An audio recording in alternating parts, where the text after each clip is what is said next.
do you believe that you're born with a positive attitude or you have to learn a positive attitude? Once you reach like the bottom of the bottom, there's only one way to go. It's up. So you can either like have a self-pity party for yourself, or you can just embrace it. And like where I'm at today, it's definitely because of my positive attitude. Welcome to the new series, Cocktails and Conversation with Kat and Nat. And we've decided to bring you all of these conversations with people that we like to have, where there's a little bit of wisdom, always hilarity and hilaria. Yeah, some famous, some just cool, some drink, some don't drink, but there's always a conversation. Cheers, join us.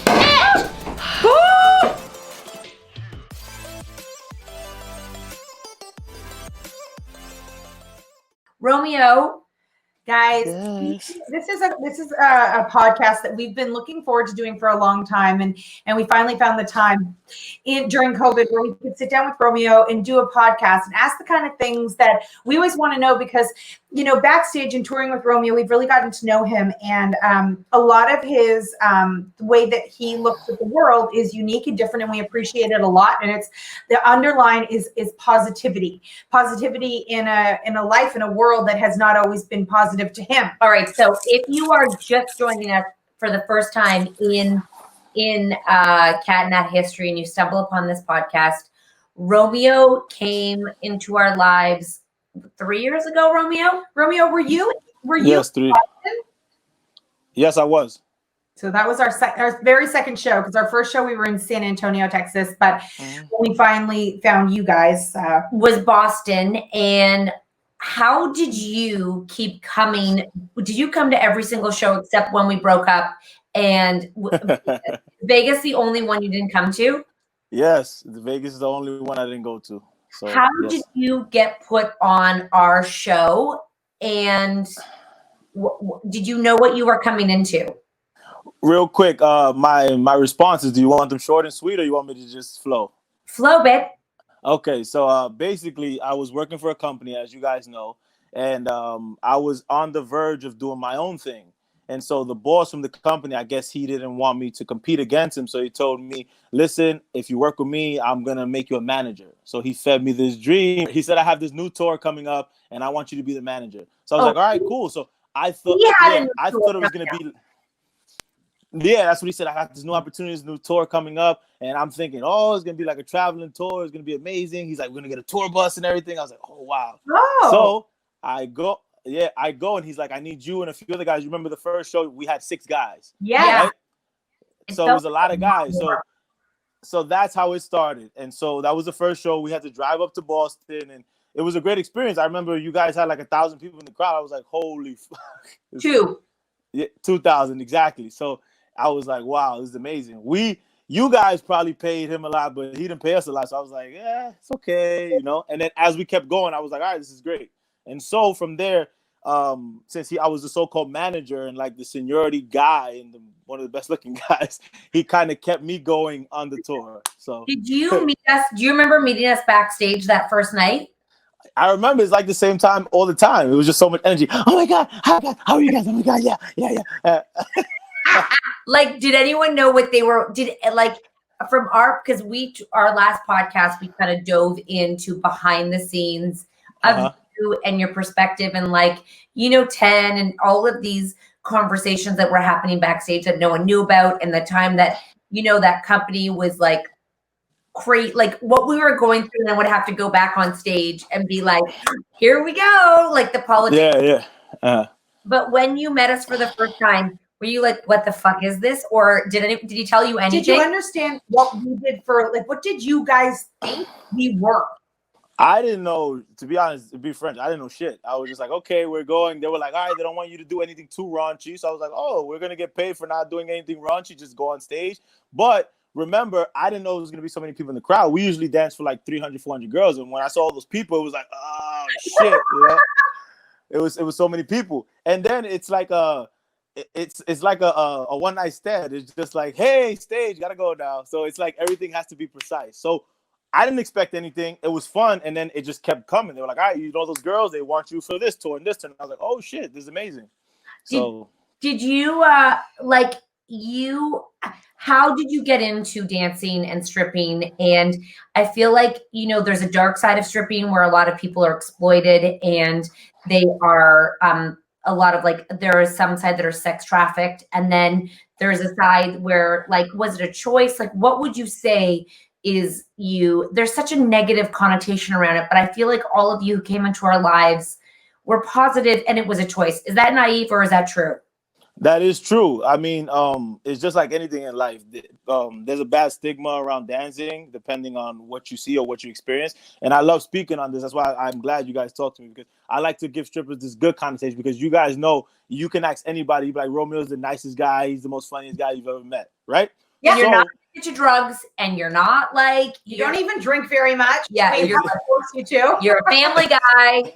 Exactly. So when they say you're a stripper, like, ooh, he's an asshole, he's got muscles, he's a fucking douchebag. And I'm like, no, it's the total opposite. So how I got into it, I was in college and I was low on cash. I was playing for my basketball team, and one of my friends, he was doing it, and he saw how down I was. He was like, oh, what's wrong with you? And I was like, listen, I'm going through some, financial problems. I had like single mom, and she's telling me, oh, you need to go and make some money. And I'm like, it goes deeper, just so you guys to know. Single mom, I'm the only one in my family in college, and I'm trying to, finish college. That's most important to me. So now I have a friend tell me, oh, you should come strip. I'm like, I can't do that shit. He's like, bro, look at your body, look at your physique. I go downtown, meet up with Armand for Hunger Mania, and it was just like so weird. So many like muscular guys. Like at that time, I was like maybe like Nova. Right. I was little, had like a basketball physique, and then he goes and he lines us all up, and he's like, all right, everybody, take your shirts off. And we're like, okay. We take our shirts off, and he's looking at us, and he's like, you got to work on something. You're good. And he starts like Xing people out, and I like finally made the cut. And then from there, that's not normal, right? That's not normal, but that was part of the profession. I understand, but that's not okay. It's not normal, exactly. So we had got hired that day, and I didn't know what to expect. And to dive in, say it again. Sorry, I thought you said you got high that day. You were hired that day. Hired that day. No, we got hired. Like, all you do is, you're obviously an outgoing guy, and you're fun, and I've seen all your basketball pictures. You look so innocent back then, and videos. But weren't you nervous to get on a stage and act like sexy in front of everybody? Wait, let me tell you, there's more. So the first, sit down, Natalie. Sit down. Okay, so the first day when you get hired, we had a process where you're not even a dancer. There was like a few guys, like 5 guys that were able to dance on the stage, and these guys looked phenomenal. So the rest of the guys, we were waiters. So we had to keep our tank tops on, and we had to serve drinks to the girls. So we were just like watching and trying to get tips. So my first night I made like $13, and I was like, fuck this shit. I can't do this. Like, what am I here to make $13 and everybody else is making money? And I'm like, how the fuck? And I'm so in awe.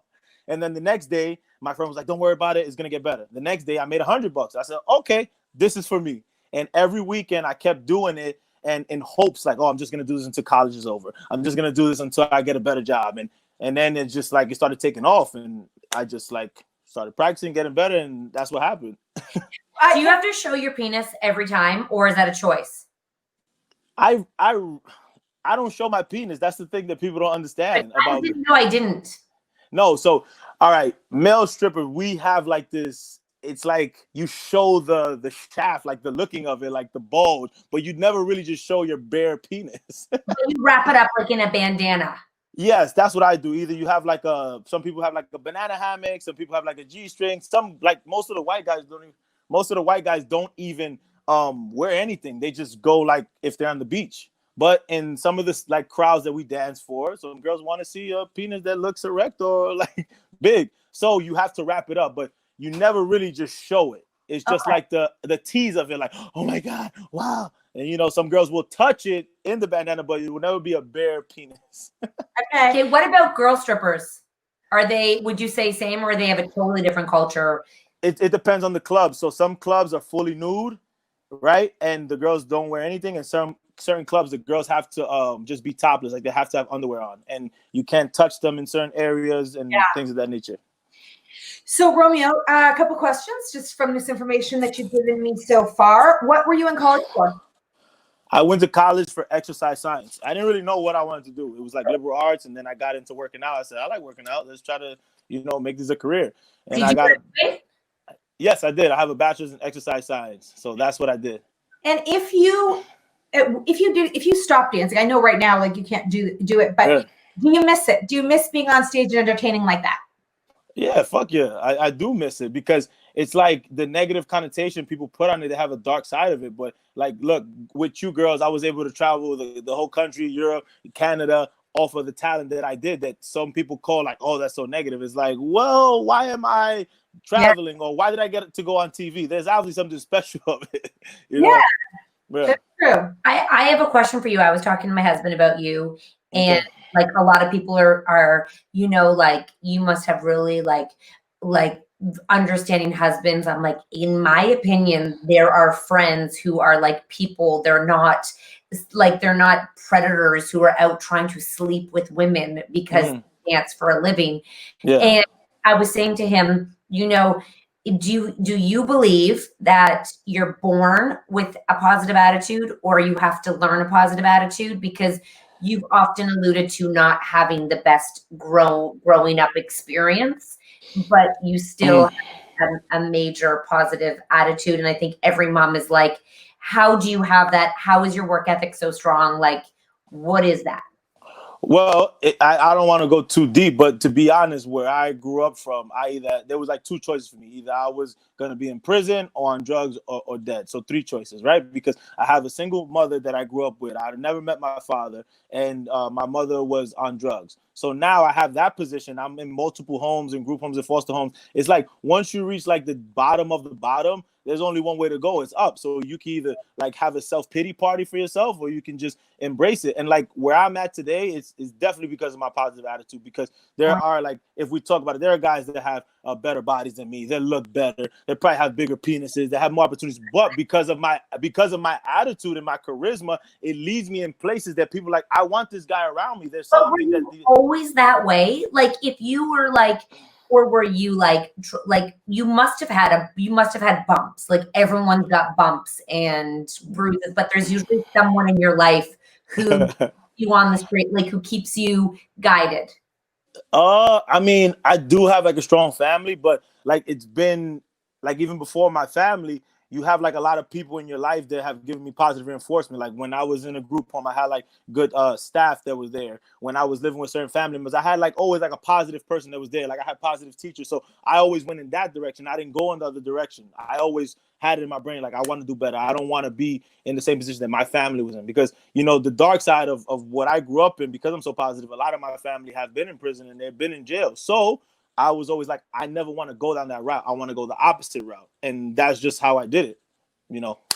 So just so you know, that's just how you did it. That's like very remarkable that like you actually inspire us. You're a large part of our conversations in how we conduct our business, because it doesn't matter where you come from or your background, but you're a person, and people can't treat people less than because of their job. Does that make sense? Like, of course, yeah, of course. And like we all know of a specific situation in our team where somebody treated the dancers differently just because they were dancers. Multiple people did. Actually, multiple people did. Multiple people did.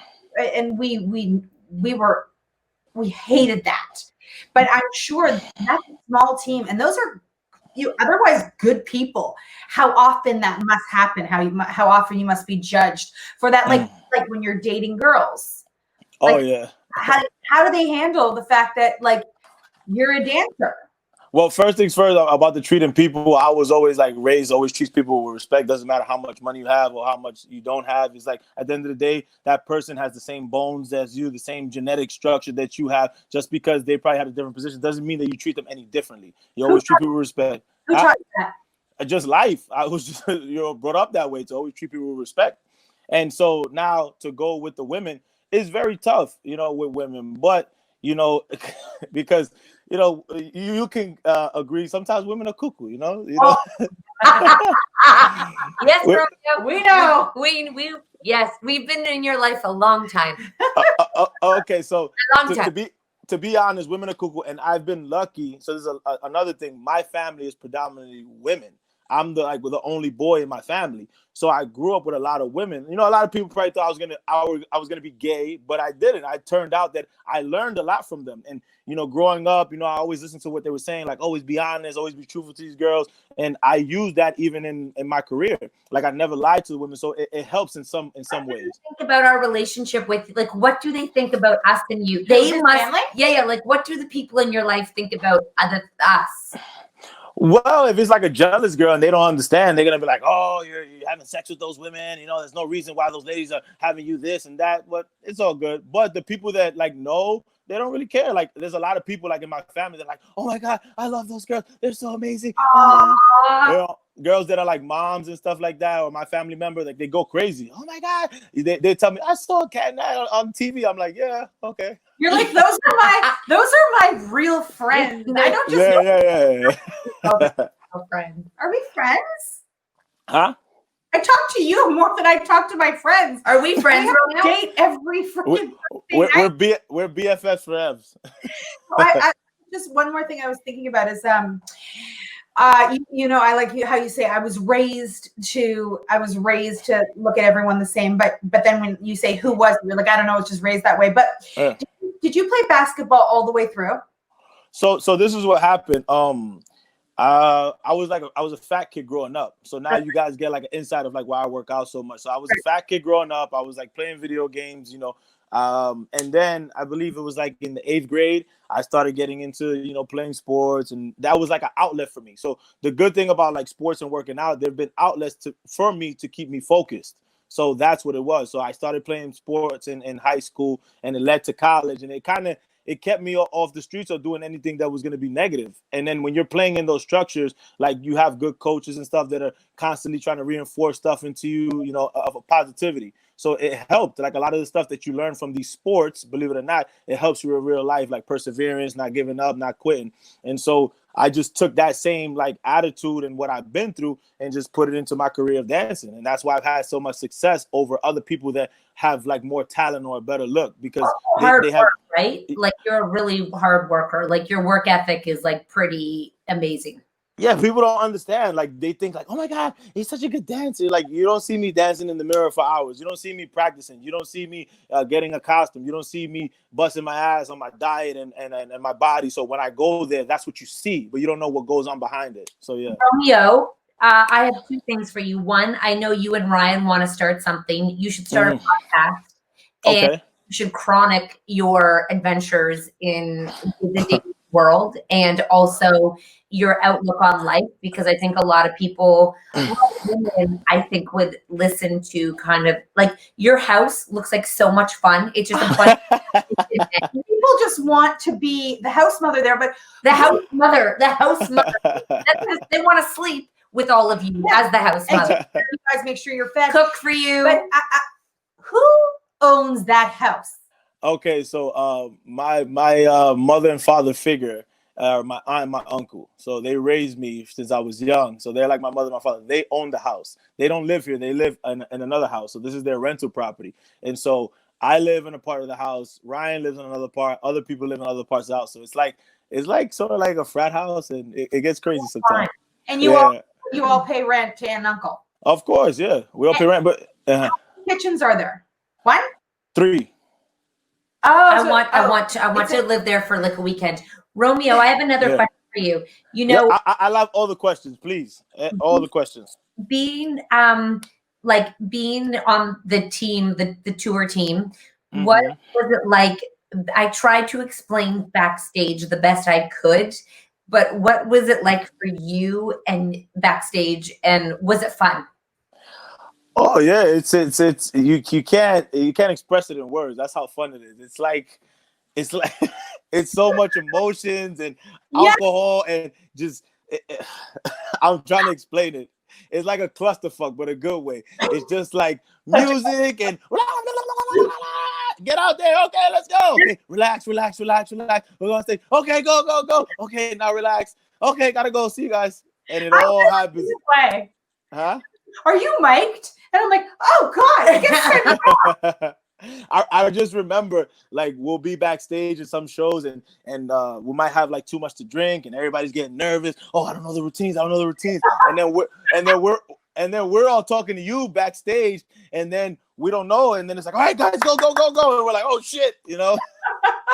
Do you remember when we go out for dinner or we go for drinks and all of us were like in a group? And I don't remember people staring, but I do remember what an odd group of people we must have looked like walking into, like, remember we met at like the top of that bar, like the Empire State. Like, do you remember? I think it was Chicago. Yeah, in Chicago. That's what. No, New York. When we were like, we're just in town for. Oh like, yeah. Even met us. No, a bunch of times. We don't know if we're dressed for it, and then we're like, "I will get you in. Don't worry." Well, it's like you got these muscular men coming in with these little white girls, and it's just like, what's going on here? That reek of like coconut oil or cologne or whatever it is. Y'all just roll in. I have to tell you something about tour, because it was so great. Just so you guys all know, the whole team rides on a tour bus, but the dancers stay in hotels and they drive all day long. And it's the one thing that like I always have this feeling like I wished I understood that you guys are really big men and you're a lot of you. And some of you are louder than the others. You've got a lot of like, a lot of presence, and you take a lot of the most. Some of you yell and don't talk. Yes, but he's laughing his ass off. We didn't have beds and stuff, but like I always kind of hated that you guys had to drive and we got to like sleep in the night. And I was like, I wish that we could pull something behind like a portable like apartment or like like a car, like a thing that you guys could be with us, because that was the one thing that I didn't like about it's really weird that you say that's not weird, but it was like when it was like you were presented as someone who we could not interact with.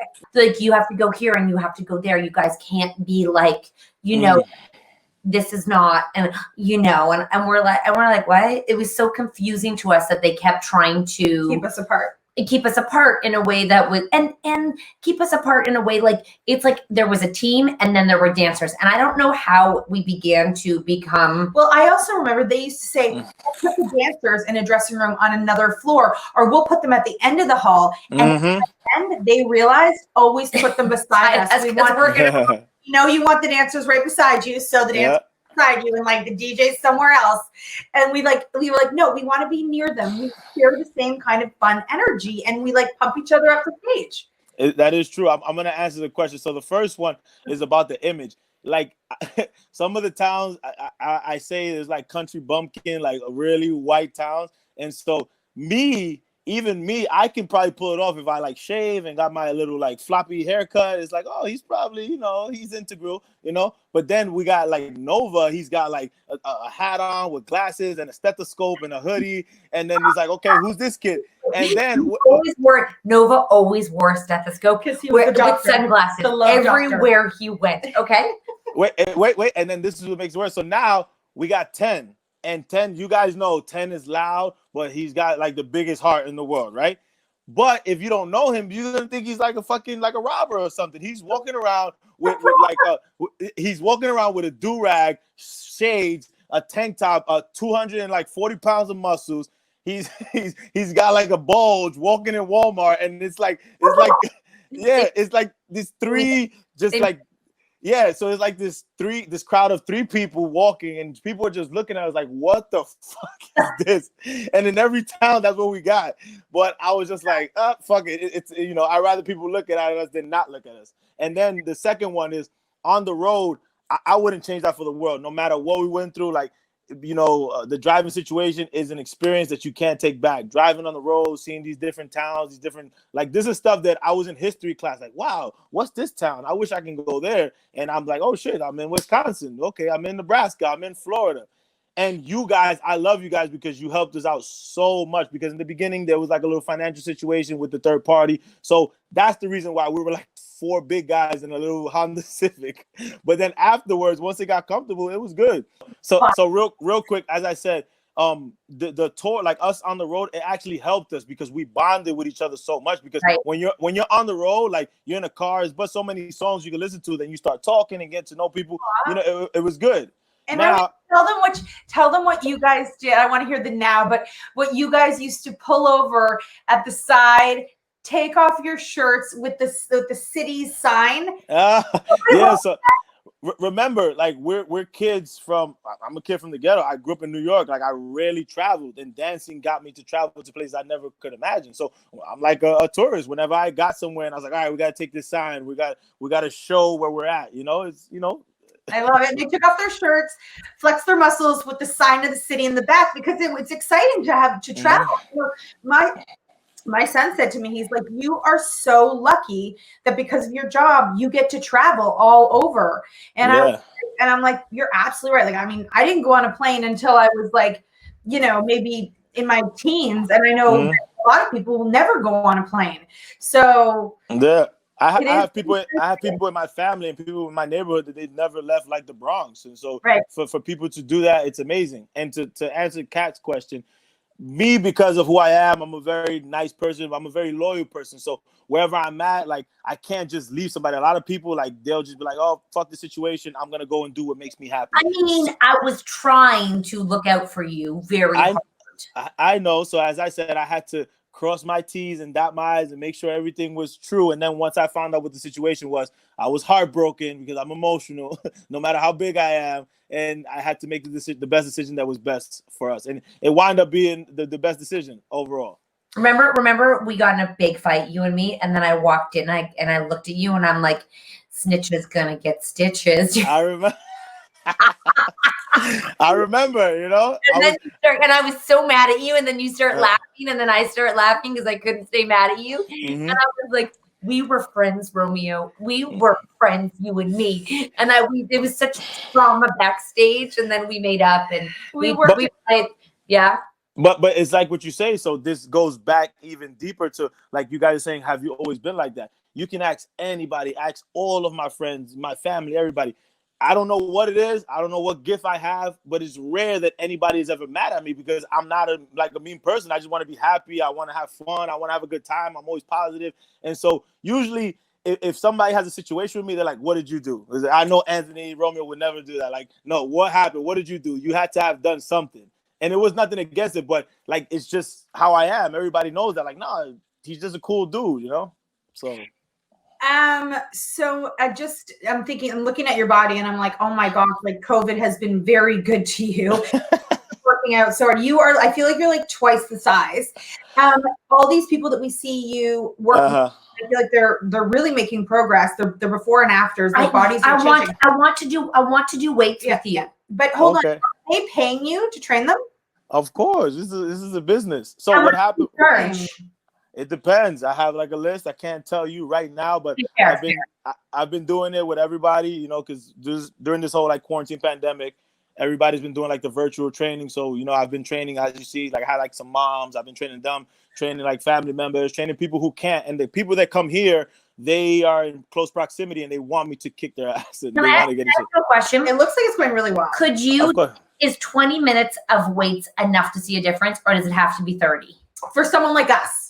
No, it's not about the time. It's about like what you do after. Like, how's your diet? What are you doing? We do like a Cat, Nat, and Romeo challenge where we do like 20. Like we get all of our moms in and we. Oh, I would love that. I would love to put all you guys in the Zoom and I'm like, let's go. Kick you guys out, jumping jack. Partial. Okay, let's talk about this offline because I need someone. I need weights. I realize I'm gonna get lunch lady arms. Yours are getting way smaller, by the way. So Listen, you don't need weight. So I have the lady that I'm training. I think she had like a bag of rice. She had like a resistance bag for her legs. And I'm like, all right, let's do. No, for real. And she got great. I have a good butt. I just need to make sure it stays good. Romeo, I do think a lot of our moms do have, and you're right, it could be a bottle of wine, but a lot of us have access to just a couple of weights. I mean, I see weights in my basement. I don't even know how they got there. Someone sent them to us. I see them. They're pink and purple. I've never once touched them. My husband took them out of the box, set them up, and they've been sitting there. So we can do it. I think he's hinting to something. You really don't need weights. I can get you guys doing jumping jacks, burpees, squats. It's about the intensity, but that's why I went to school for this. I'm the professional. I know, but you have to be easy on us. So we want to do it again. Of course. Like you said, so it's but so much I can kick your ass in 20 minutes. Yeah, I like that. Yeah. 20 minutes, yeah. I think a lot of women would sign up. We're gonna get a list going. And I will work out shirtless for all the people watching. So it'll be like they can any other way, Romeo. And I have to tell you, one thing I really like when I'm working out is when the person working out, like I've done it 5 times in my life, when the person reminds me how much more time I have left. I hate being like, I have no idea where I'm at. When they go, okay, we're going to do this for a minute. And then they go, okay, 30 seconds, 20 seconds. Like I really need the countdown. That's important for my brain. Can I tell you guys a story so you guys can see how nice of a stripper I am? Yes. Okay, so since there's such a negative connotation on strippers, I did a party this Saturday, right? And I did the party, met up with the girls. They had a good time, right? And then now party's almost over. I'm asking the girl, okay, I need to pay. And she's like a little drunk. And I'm like, okay. So now she's got me in her bedroom and her friends are in the other room, right? And so she's talking to me. And I'm thinking she wants to have a heart-to-heart. So I'm talking to her, you know, she's asking me questions like, so, how can you do this? Like, how do you dance like this? Like, it's such a double standard for men and women. And I'm like, no, don't worry about it. You got this, right? And so she starts like approaching me and she gets real close. And I'm like, whoa. And then she's like, what happened? Are you nervous? I'm like, no, but we're not going to do this right now. And she's like, why? Well, are you okay? I was like, I'm good. I'm good, sweetheart. I'm going to get out of here. And she got like so mad, like if I bruised her ego. And she said, oh, okay, no problem. All right. It's still good. And I was like, okay. My nose dropped right now. Imagine the opposite sexes. This happens. Yeah. And let me tell you. So me out of respect, because I respect women and I know that she's drunk and I'm like, we're not going to do this. I could, if this was like Romeo, maybe 8 years ago, I would have did what I had to do, you know.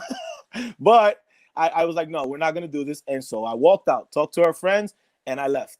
So now, so you see how women are, I was like, let me listen in the door.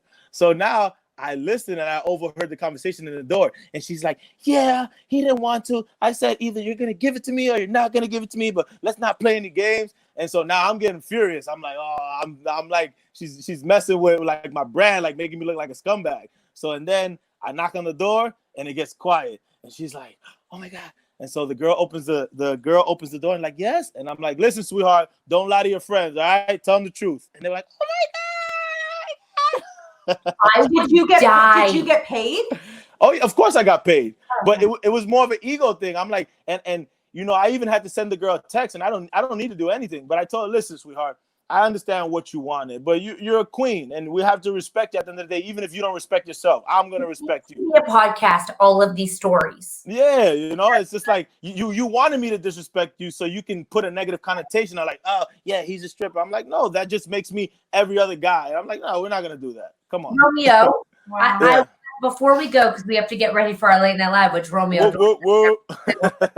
But I want to just say 2 things. Number 1, you know, we started this relationship by fluke, and I mean this relationship by friendship. And had we been on tour right now, you would be our DJ, and you would be the guy who. If you guys don't know, we turned him into our DJ. I think he turned himself into the DJ because his personality and his stage presence is positive and fun. We realized that this is what our ladies need, and everyone loves a Romeo. So that was a crazy transition. We got him a laptop. He had never spun a beat in his life. I'll learn anything. I can figure it out. So we go and buy him a laptop. Are you getting better? Are you going to be a good DJ when we get out of here? Of course. Like, listen, everything I do it's like what you guys had to see me when I first started dancing. I was pretty bad. It was like 2 left feet, no rhythm. And I like, oh my God, you're such a good dancer. And I'm like, yeah. It was bad, you know, but you just practice. That's it. And get practicing DJing, because it sounds like we could be doing something in the holiday season. Yeah, like a potential Christmas show, like casinos. So that's a big crowd, and you know that crowd, and that's a hard crowd to tame, but a fun crowd. I was born ready. Remember Calgary? Who? Calgary, yes. They were on their chairs and they wouldn't get off. It was so loud. They were like raging. It was so outrageous. But yeah, the fact that you went, I mean, that's a whole nother story, how you started off as a dancer and worked your way up to the lead on stage, right? Were your friends like, what the fuck? No, I mean everybody kind of like that's the thing about me. Everybody knows that I'm always like trying to do something like bigger and different, you know. It's just like that's what I do, you know. I have to say one more story. We went for a run at what I used to try to get Romeo. Romeo used to be like, let's go, let's work out, and we would go do something. Because this day it was a 2-a-day show, right. So there was a lunch show and there was a nighttime show and there was hours in between, and they were all antsy to get out. Oh my god, I just hadn't seen. I was tired. I'm like, I need to go do something. So kind of raining. I have a full face of makeup. There's people everywhere drunk that are our fans, and so we kind of have to avoid them, not for any other reason than when women are drunk, it's like a gong show, and you don't want to be rude because they're not making sense, and they're just like we have to believe it, but they're not in their right mind. They get mad at you a little bit. I'm exactly the same way. If I had seen my girl crush, you know, and you're kind of like, oh my god, I don't know what to say right now. Anyways, we go for a run. We're taking turns, like going down alleyways, and we kind of are going down this place. And I'm like, can we walk? Because you know it had been a while. And Romeo's like, we're not stopping here. This is a fucking shitty part of town. Keep moving. He's like, I don't get scared, but I'm fucking scared. I'm like, oh my god. There's an arrest going down, shit everywhere. And Romeo's like, stop. I'm like, I am dying, Romeo. And he's like, move. I'm like, okay. Yeah, we were running in the rain. I remember in Minneapolis. Yeah, you guys were wet. And I'm like, can you protect me? He's like, we're not stopping here. I'm like, okay. No, there's so many memories. And honestly, I feel like number one, we're definitely going to figure out how to do workouts with Cat, Nat, and Romeo. No, I am figuring it out. I'm like, this is what I need to do. Number two, we need to come back and do backstage stories. I was gonna say, this is part one. Like we have to cover Chicago. We have to cover Lexi's home, small town, York, PA, in that small dressing room. And Yep. I remember. And we have to talk about the drama that went down backstage. We have to talk about, it's pretty funny. Yeah, some of it. Like in hot, oh god. So listen, so you guys can understand what I go through. You guys know that I don't really drink that much, only because of you girls. So my life is dealing with drunk women all the time, and I'm not drunk. So I'm just like, what the fuck? So what do you guys deal with? I'm so used to that. I'm just like, yeah, okay. Oh my God. I actually want to do a podcast or something with you, and I want you to think in your head right now or maybe they're at the top of your head. We can't do it now, but the most outrageous stories that you can tell us of what has happened at the private parties. Save it. It's going to be amazing. I love this. Okay. Something that we would never know. Also, that's what you should be podcasting about. Just like, yeah, but we don't know who to target, but we'll talk about it. We don't know if we want to target the guys, we want to target the ladies, you know. You know what? Your audience is everybody. It doesn't matter. Cool. It's like there's a huge podcast by they're two girls. It's like Drunk Girl, like it's some podcast always like number 3 on Apple's thing. And I think it's storytelling. I think everyone listens to storytelling, and your stories are outrageous. I think guys would be intrigued by what goes on, and I think girls are intrigued by you. And you know, like I think it's quite remarkable what you guys could do. Okay, we're gonna get it on the ball and rolling. You get it on the ball rolling. And we'd love to be a guest on your podcast, by the way. And you also don't have to have guests. Just get it up there. And we've got to think of a snappy. We do 3 a week. 1 includes a guest. 2 of them don't. Okay. We'll talk about it. You know how relationships, you know how we do. You know how we do chit chats and the DMs. We do some chit chats. All right. Well, we'll see you tonight. I saw your balls last week. Oh yeah, thanks for your balls. You also said sleep with Nat, not me. But Nat knows the reason why, because I fire you. Hey, we were born naked. I'm just going into my natural form, okay? She goes, I go, I know why. She goes, yeah, because if he wasn't good, I'd fire him. You know what? She's been known to kick people out of the bed, so it's good. I've got lower standards. Well, listen, it's not for you guys. There's so many women in all these little towns. They need to see a ball or two, you know? Why can't I? It's the best. Honestly, I often forget. And then the next morning, I'm like, someone reminds me, I'm like, it's kind of my favorite thing. It just pops out of nowhere. It was so close to the camera yesterday. Yeah. When the girls DM me like, oh my God, you made my night. I'm like, thank you. That ball sack really got you good, you know? I ask is tonight, are you going to be beside Ryan? I don't know. He's upstairs. I don't know. Ryan is. Yeah. He was happy with me last week. Oh, right, that was last week. I forgot. But if you are able to be together, that's great. And if you could be in a lit place where it's a better angle, because your bodies are better than what we're seeing. You guys go in the dark, and you're coming from here, always a bit higher. It'll shadow your abs and your pecs better. Okay. Deal. We'll get light and a nice angle. We gotta get him. We gotta get you a tripod. Let's go. I have to get a tripod and one of those the ring lights, right? Okay. Yeah. Okay. You know what? We're gonna set up a studio. We're gonna buy you one. I'm gonna get it sent. Send me your address on text, and I'm sending you what you need. All right, ladies. I love you, ladies that listen to the podcast.